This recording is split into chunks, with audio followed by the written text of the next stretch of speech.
नमस्कार दोस्तों, मैं सतेंद्र चौधरी आप सभी का एक बार फिर बहुत बहुत स्वागत करता हूं।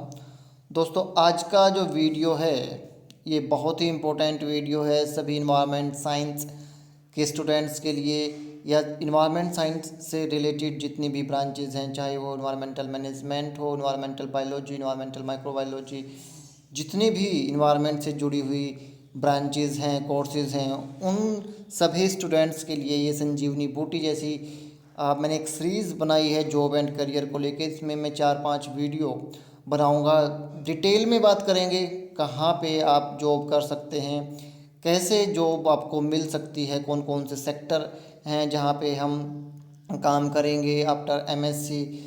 तो ध्यान से देखिएगा दोस्तों, जितनी भी चीज़ें हैं हवा में बिल्कुल बात नहीं करेंगे, बिल्कुल ज़मीन स्तर पे हम रह के जो रियल लाइफ है इंडिया में, जो सिनेरियो है उसको देखते हुए मैं ये वीडियो सीरीज़ बनाने जा रहा हूँ।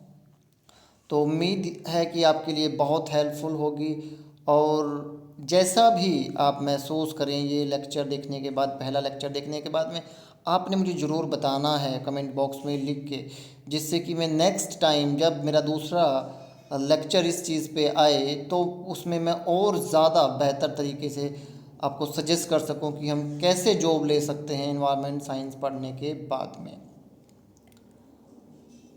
ये थोड़ा सा मेरे बारे में, जो लोग पहली बार मेरा वीडियो देख रहे हैं उनको बता दूं, मैं हूं Satendra Chaudhary, environmental research scientist, environmental consultant, environmental educator के सेक्टर में काम करते हुए मुझे लगभग 7 साल हो गए हैं। ये मेरे क्वालिफ़िकेशन के बारे में। और अभी हमने जो नया प्लेटफॉर्म तैयार किया है इन्वायरमेंट के सेक्टर में, जिसमें हम जेआरएफ की तैयारी कराते हैं, गेट की जॉब्स के बारे में बताते हैं, वर्कशॉप्स, ट्रेनिंग सभी के बारे में हम कोशिश करते हैं कि आपको बताएं। बट स्पेशलाइजेशन जो हमारा है वो जेआरएफ में है। इन्वारो अकेडमी, मेरा नंबर यहाँ पे है 7696180020। आप हमसे जुड़ सकते हैं फेसबुक पे, इंस्टाग्राम पे, व्हाट्सएप पे, टेलीग्राम पे, डेफिनेटली यूट्यूब पे तो हम अभी हैं ही। अगर आप हमसे जुड़ना चाहते हैं तो आप हमारे चैनल को अभी सब्सक्राइब कर लें। डेफिनेटली आपको बहुत फ़ायदा होने वाला है अगर आप environmental science, environmental engineering, environment की किसी भी ब्रांच से जुड़े हुए स्टूडेंट हैं तो आपको ये चैनल सब्सक्राइब ज़रूर करना चाहिए। हमारे सभी प्लेटफॉर्म पे आप जुड़ेंगे तो आपको हर चीज़ की इन्फॉर्मेशन ज़रूर मिलेगी। जेआरएफ फॉर श्योर, हमने बहुत सारी वीडियोस बनाई हैं। इसमें जितने भी लगभग प्लेटफॉर्म हैं, most of the copy paste हैं टारगेट जेआरएफ से। जितने भी आप वीडियोस देखेंगे, most important question, most expected question for JRF, वो सभी इस सीरीज से कॉपी पेस्ट हैं। ये मैं अब ठोक के बोलता हूँ, ठीक है। तो यहाँ से कॉपी करके क्वेश्चन लोग अपने चैनल पे डालते हैं, अपने कोचिंग में लेके जाते हैं। ये सीरीज़ जो है बहुत मेहनत से मैंने बनाई है। 70 इसमें लेक्चर हैं। इनकम्प्लीट सीरीज है हालांकि, बट ज़्यादातर क्वेश्चन आपको लगभग 20-25 क्वेश्चन हर बार इस सीरीज से ज़रूर मिलते हैं। न्यूमेरिकल न्यूमेरिकल की जो ये सीरीज़ है इसमें 212 वीडियो हैं, 212 न्यूमेरिकल, जो लगभग 90% से भी ज़्यादा या 95% न्यूमेरिकल इसमें सोल्व हैं। जितने भी न्यूमेरिकल लोगों ने सोल्व किए हैं वो यहाँ से कॉपी करके सोल्व किए हैं। नया न्यूमेरिकल आप नहीं देखेंगे, एक दो किसी ने सोल्व किया हो कहीं से, पता नहीं, but most of the numerical यहाँ से कॉपी है। मैं आप लोगों से कहूँगा, अगर आप जेआरएफ की तैयारी करते हैं तो आपको ये सारी सीरीज़ देख के अपने नोट्स बनाने चाहिए, बहुत मदद मिलेगी आपको। बाकी फिर से मैं ये चीज़ कहता हूँ कि ज़्यादातर चीज़ें यहाँ से कॉपी पेस्ट हैं इन सीरीज से। मेरी इस चैनल के या प्लेलिस्ट में जाएंगे तो आसानी से आपको ये सीरीज़ मिल जाएंगी। और अगर आप जेआरएफ की तैयारी कर रहे हैं तो अभी से शुरू हो जाइए, अपने नोट्स बनाइए, हमारे चैनल को सब्सक्राइब करके पढ़ना शुरू करो, जेआरएफ आपका हो जाएगा। अब चलते हैं आज के जो सब्जेक्ट है इस वीडियो का, जॉब्स इन इन्वायरमेंट साइंस। तो सबसे पहले एक मिथ निकाल दो कि इन्वायरमेंट के सेक्टर में जॉब नहीं है। ये बिल्कुल गलत है। अपने आप को देखो, मैंने पूरे के पूरे इन्वायरमेंट के सेक्टर को दो भाग में डिवाइड किया है। सॉरी, प्राइवेट सेक्टर और गवर्नमेंट सेक्टर। आज केवल प्राइवेट सेक्टर के एक पार्ट की बात करेंगे कि प्राइवेट सेक्टर में आपको जॉब कहाँ कहाँ मिल सकती है। फिर बात करेंगे जॉब कैसे लें, फिर बात करेंगे जॉब को कैसे मेंटेन करके रखें। तो अगर आप इन्वायरमेंट साइंस के स्टूडेंट हैं, एमएससी कर रहे हैं, तो सबसे पहले अपने दिल पे हाथ रख के आप ये सोचो कि आप कौन से फील्ड में ज़्यादा बेहतर हैं। आपको कितने इंस्ट्रूमेंट आते हैं, आप एयर में, वाटर में, सोयल में, नॉइस में, सॉलिड वेस्ट मैनेजमेंट में कौन से सेक्टर में बेस्ट हैं। 90% से ज़्यादा स्टूडेंट ऐसे हैं जिनका कोई भी सेक्टर ऐसा नहीं है जो बहुत अच्छा हो। आज तक आपने देखा है कि एमएससी का कोई भी स्टूडेंट फेल हुआ हो? आपकी क्लास में किसी की डिग्री रुकी है? कोई भाई छोड़ गया हो, किसी के साथ कुछ हादसा हो गया हो, भाई किसी ने नहीं करनी हो, वो अलग पॉइंट है।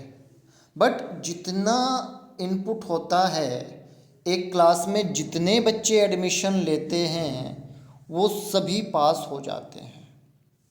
इसका मतलब क्या हुआ कि भाई 100% जो बच्चे हैं वो एफिशिएंट हैं, लगभग सभी की फर्स्ट डिवीजन बन जाती है। तो कहीं ना कहीं हमारा जो एजुकेशन सिस्टम है उसमें ये चीज़ हो रही है कि भाई फेल करना ही नहीं है। आप अपनी क्लास के सबसे ज़्यादा कमज़ोर बच्चे को देख लो या सबसे बेस्ट बच्चे को देख लो, अल्टीमेटली दोनों की डिग्री पूरी हो रही है, अल्टीमेटली दोनों उसी रेंज में टिक रहे हैं। एक के 80% आगे, एक के 60% आगे। और जब वैकेंसी निकली तो उन्होंने कहा कि भाई 80 से 60 के बीच में इतने नंबर हैं और 80 से ऊपर इतने हैं, 60 से कम इतने हैं। तो जो 80 से लेके 60 के बीच का बच्चा है या आपकी क्लास का जो एवरेज है वो एक ही जगह पे ठहर रहा है। तो अगर जॉब आपने करनी है, आपको सच में जॉब चाहिए, तो सबसे पहले आपको अपने आप को इम्प्रूव करना पड़ेगा कि भाई मुझे आफ्टर एमएससी जो है वहाँ पे जॉब करनी है।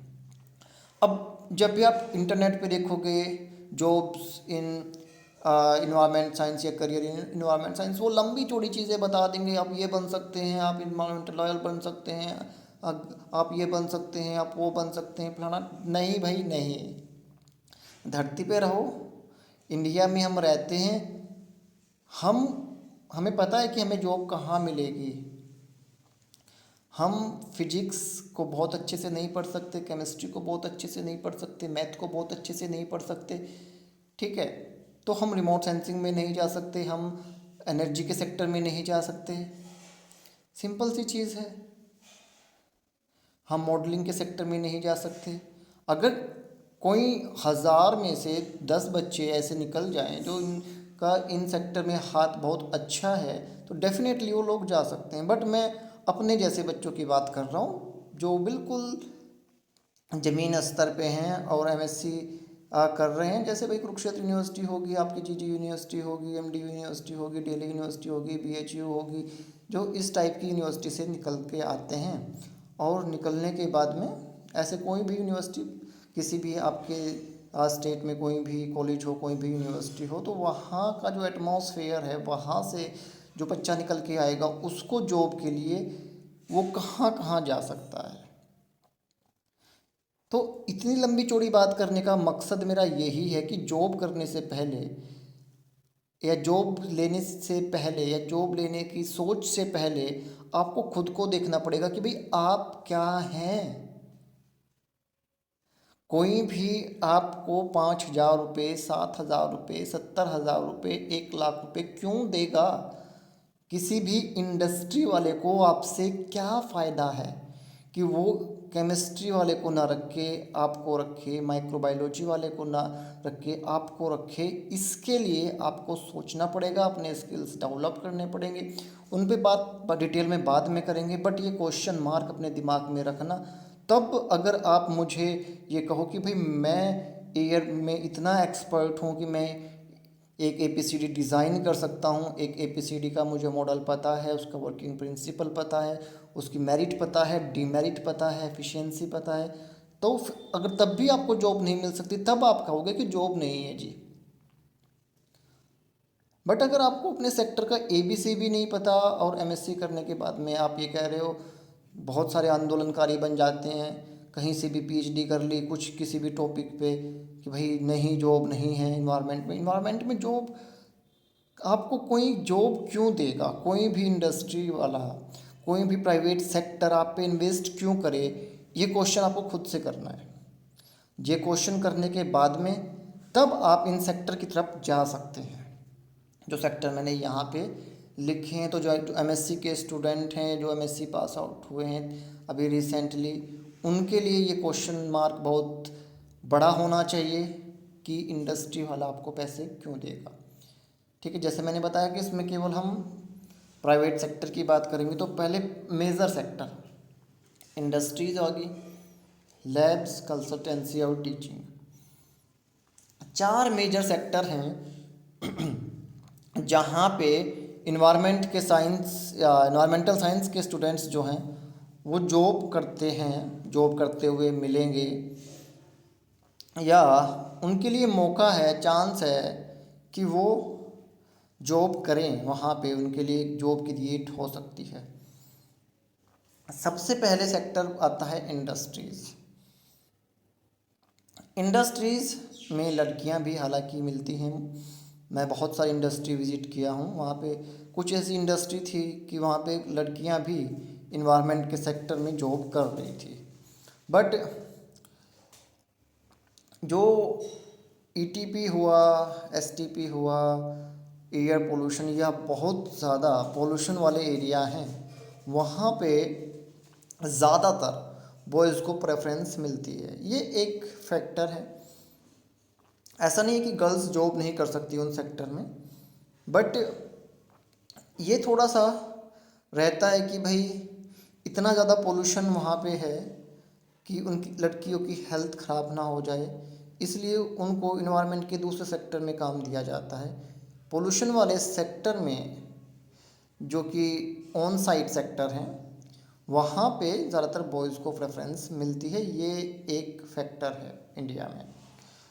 तो वाटर्स का एक सेक्टर आ जाता है, water treatment, STP, ETP, RO, DM plant.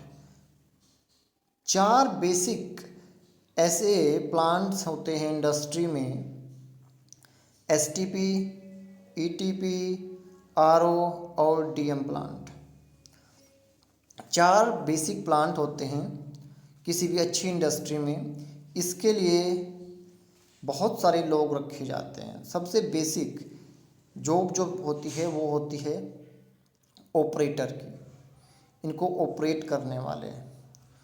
उसके बाद में इन्वायरमेंटल ऑफिसर, इन्वायरमेंटल मैनेजर।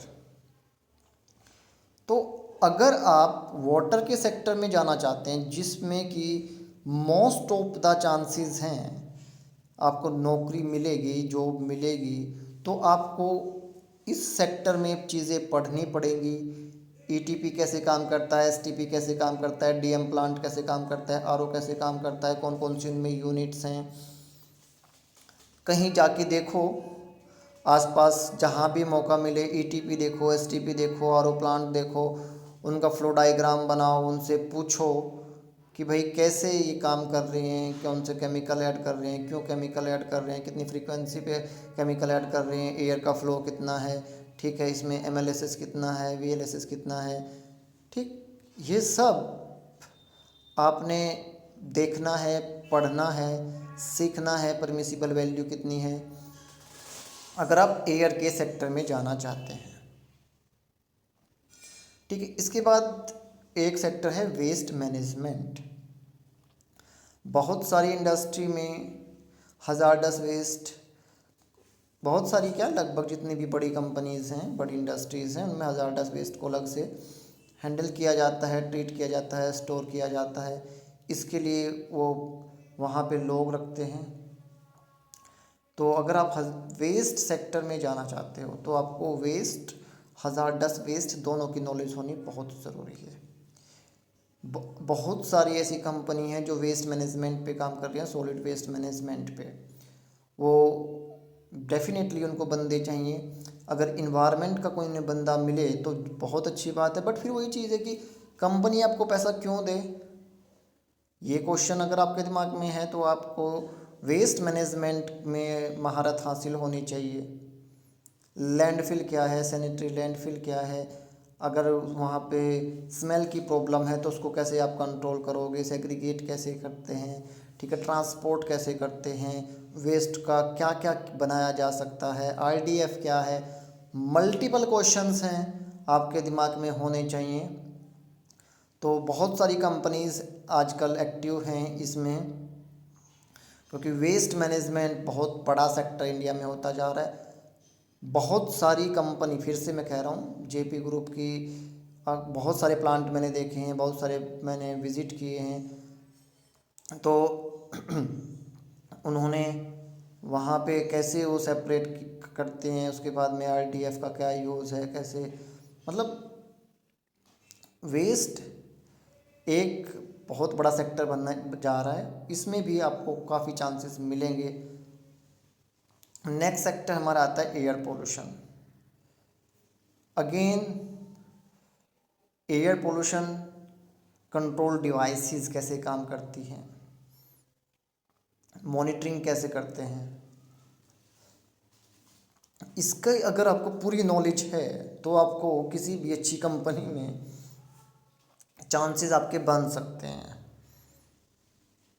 कितना फ्लो रखना है, अगर नहीं काम कर रही है डिवाइस, क्या क्या कमी हो सकती है, यही डिवाइस क्यों यूज़ कर रहे हैं, अगर कोई सैम्पलिंग करने के लिए इंसान आ गया वहाँ पे, कोई गलती से कोई ऐसा बंदा जिसको नॉलेज है सच में, उसको कैसे सेटिस्फाई करना है, कितनी परमिसिबल वैल्यू है, फ्लो रेट कितना है आपका, स्टैक वेलोसिटी कैसे चेक करनी है, ये सब चीज़ें आपको पता होनी चाहिए।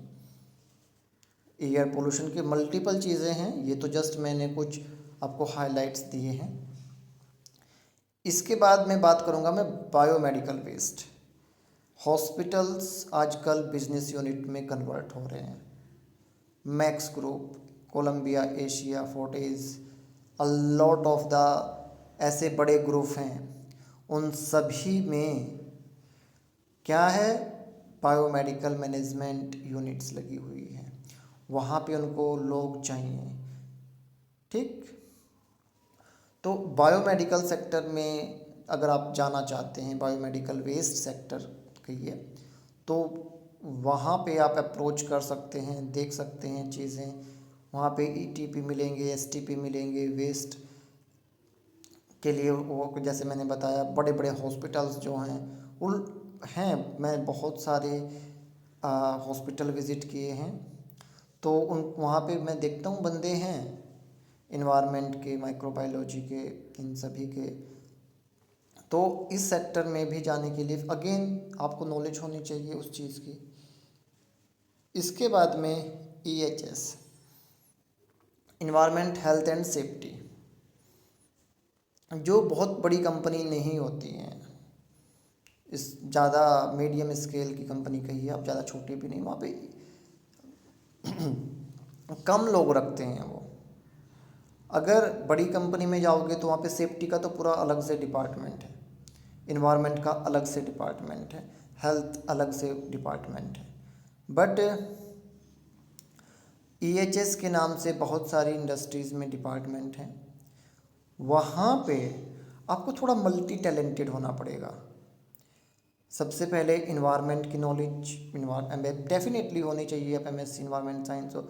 उसके बाद में जैसे ही आपको जॉब मिलती है, आप इंडस्ट्रियल सेफ्टी का एक डिप्लोमा कर सकते हो और फर्स्ट एड का सर्टिफिकेट ले सकते हो।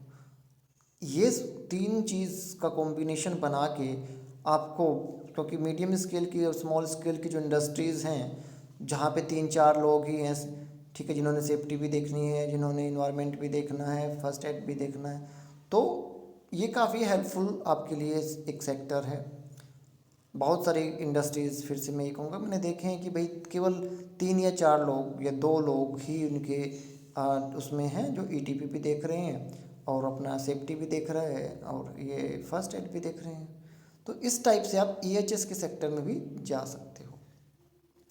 इसके बाद में इन्वायरमेंटल केमिस्ट इंडस्ट्री में, और खुद की वहाँ पे एक छोटा सा सेटअप होता है लैब का, वो BOD टेस्ट करती हैं, COD, जितने भी बेसिक पैरामीटर हैं, तो इसके लिए वो केमिस्ट रखते हैं। तो इन्वायरमेंटल साइंस के सेक्टर में अगर आप देखेंगे तो इन्वायरमेंटल केमिस्ट की जॉब भी इनिशियली आप कर सकते हैं।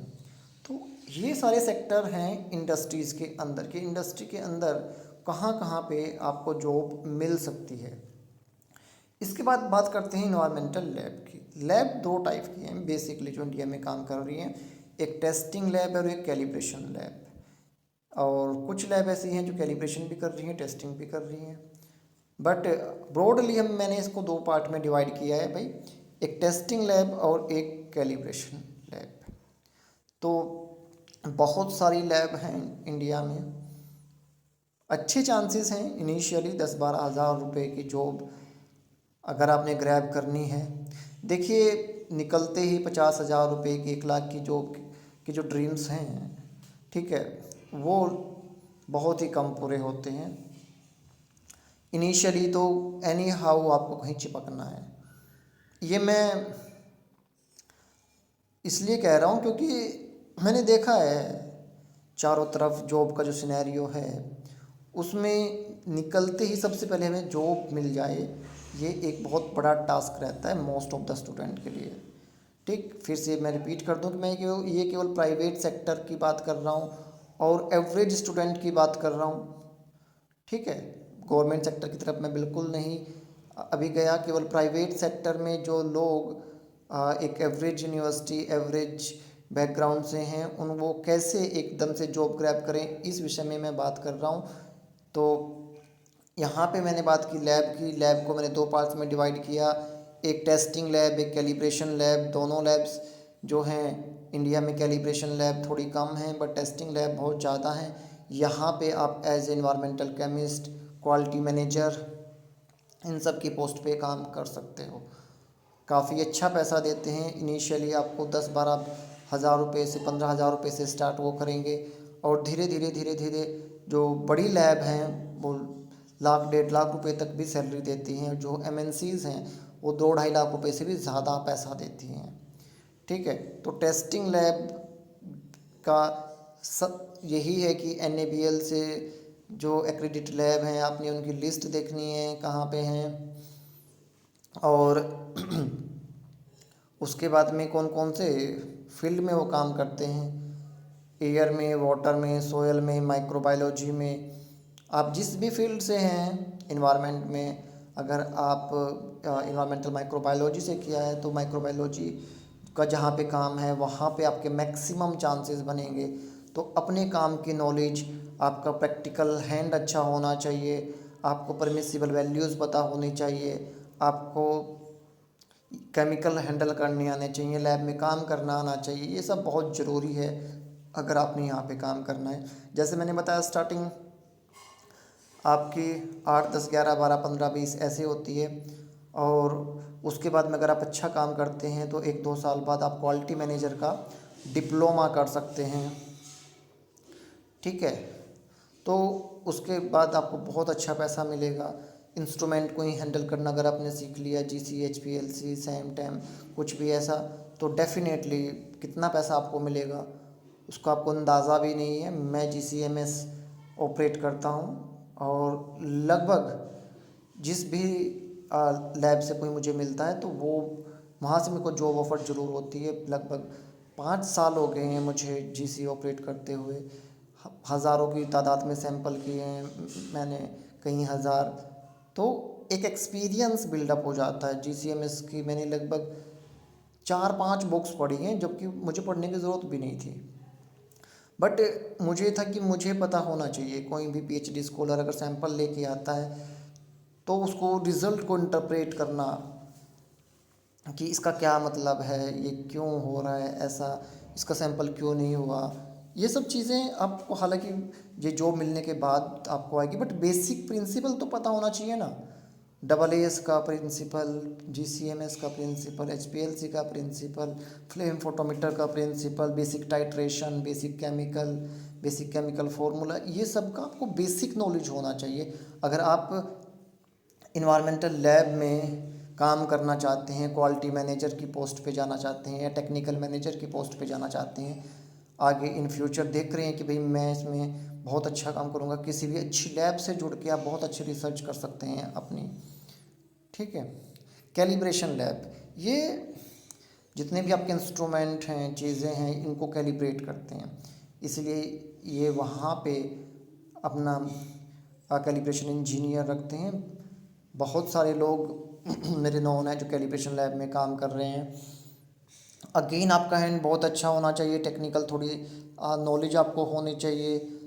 ये सब चीज़ें बोलते हैं ना कि पढ़ने से कुछ नहीं होता है, पढ़ने से बहुत कुछ होता है भाई। किताबें पढ़ो, चीज़ें देखो, तो जब कोई आपको सिखा रहा होगा, ट्रेनिंग दे रहा होगा, तो आपको पता होगा, ठीक है, कि भाई ये PM10 का इंस्ट्रूमेंट है, इसमें वोर्टेक्स मूवमेंट ऐसे होती है, फिल्टर पेपर ऐसे क्यों रखा है, ये क्या है, इसकी शेप ऐसी क्यों है। अगर आपने पढ़ी होंगी ये चीज़ें तो वो जैसे ही आपको बताएगा आपके दिमाग में क्लिक होंगे कि यार बिल्कुल सही, उसको चीज़ को आप कर लोगे। फिर धीरे धीरे इंस्ट्रूमेंट कैलिब्रेट करना, इंस्ट्रूमेंट ठीक करना, ठीक है, इंस्ट्रूमेंट का वर्किंग आप समझ जाओगे। तो इसका भी आपको बहुत अच्छा ये सेक्टर है, बहुत अच्छा पैसा देते हैं ये कंपनियां। इसके अलावा आजकल क्या हो गया है, ऑटोमेटिक मशीन्स आ गई हैं, जिसमें सफ़र प्रोजेक्ट में जो इंस्ट्रूमेंट लगे हुए हैं वहाँ पे बहुत सारे इन्वायरमेंट के बच्चे हैं। ठीक है, इकोटेक, इन्वायरोटेक, बहुत सारी लैब ऐसी हैं जो कि आपके आजकल सेंसर बेस्ड जो चीज़ें हैं उन पे काम कर रही है। तो वहाँ पे भी बहुत बड़ा सेक्टर है, वो भी आपके कहाँ पे आएगी, इन्वायरमेंटल लैब के सेक्टर में आएगी। अब बात करते हैं कंसल्टेंसी।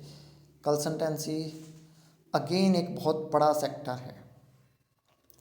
थर्ड पार्टी हायरिंग आजकल बड़ी चल रही है, ठीक है, बट सबसे पहले मैं बात करूँगा EIA की मल्टीपल कंसल्टेंसी इंडिया में चल रही है।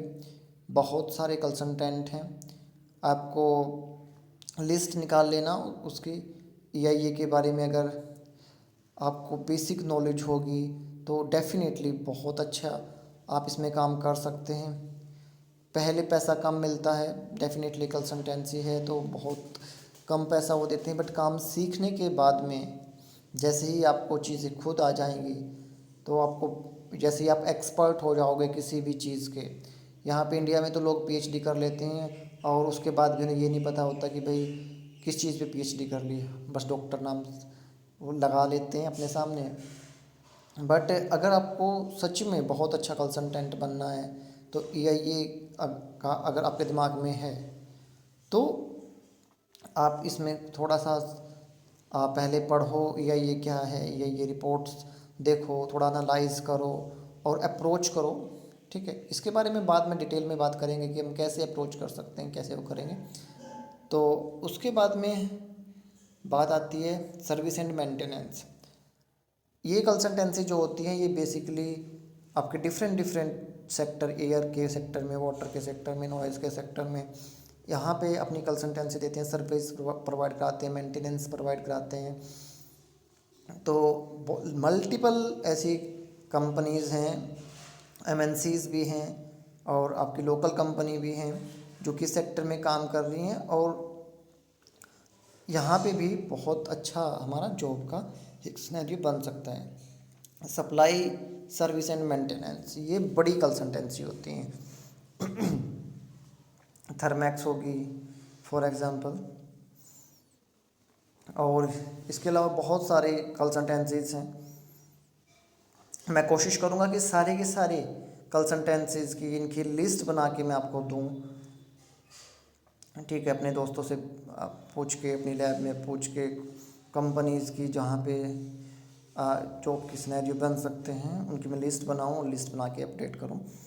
तो ये सारी जो सप्लाई, मेंटेनेंस और सर्विस वाली कंसल्टेंसी हैं, ये पूरा का पूरा ईटीपी डिज़ाइन करती हैं, एसटीपी डिज़ाइन करती हैं, एपीसीडी लगाती हैं बड़ी बड़ी कंपनीज़ में। वहाँ पे वो खुद के बंदे रखती हैं, उनको मेंटेन करती हैं और जितनी भी सर्विसेज हैं वो प्रोवाइड कराती हैं। एमएनसीज भी हैं जो सेंसर बेस, मैंने बताया आपकी कितने सारी इंडस्ट्री आ गई जो सेंसर बेस इंस्ट्रूमेंट पे काम बहुत कर रही हैं, तो वो सब इन्हीं में आते हैं आपके। और इसके बाद में सेल्फ कंसल्टेंट आप बन सकते हैं। अगर आप में नॉलेज है तो आप छोटी 20-30 कंपनी पकड़ के उनकी प्रॉब्लम को सोल्व कर सकते हैं इन्वायरमेंट से रिलेटेड।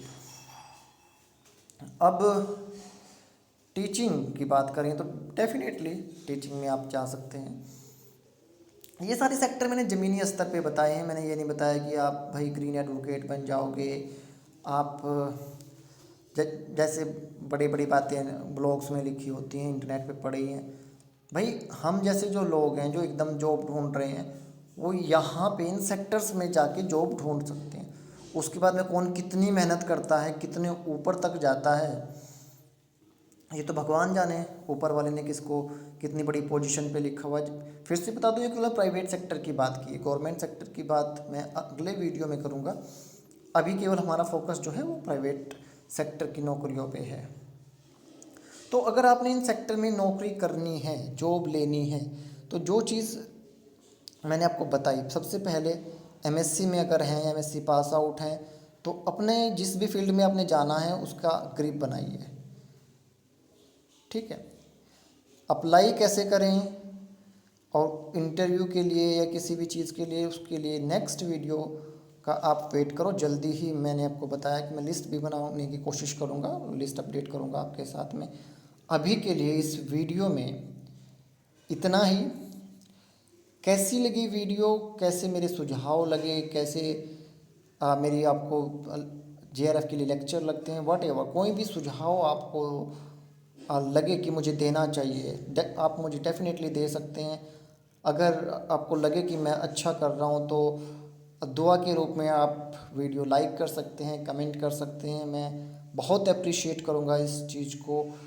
मेरी बेस्ट विशेज़ आपके साथ में हैं। मैं हमेशा जब तक ब्रीदिंग चल रही है मेरी कोशिश रहेगी कि मैं आप लोगों को सपोर्ट करता रहूँ, आप लोगों का प्यार मुझे मिलता रहे। आप लोगों की दुआ से धीरे धीरे हेल्थ अब मेरी सुधर रही है। यही दुआ, यही प्यार बना रहे, इसी विश के साथ में आज का जो वीडियो है मैं यहाँ पे इसको विराम देता हूँ। Thank you so much, God bless you.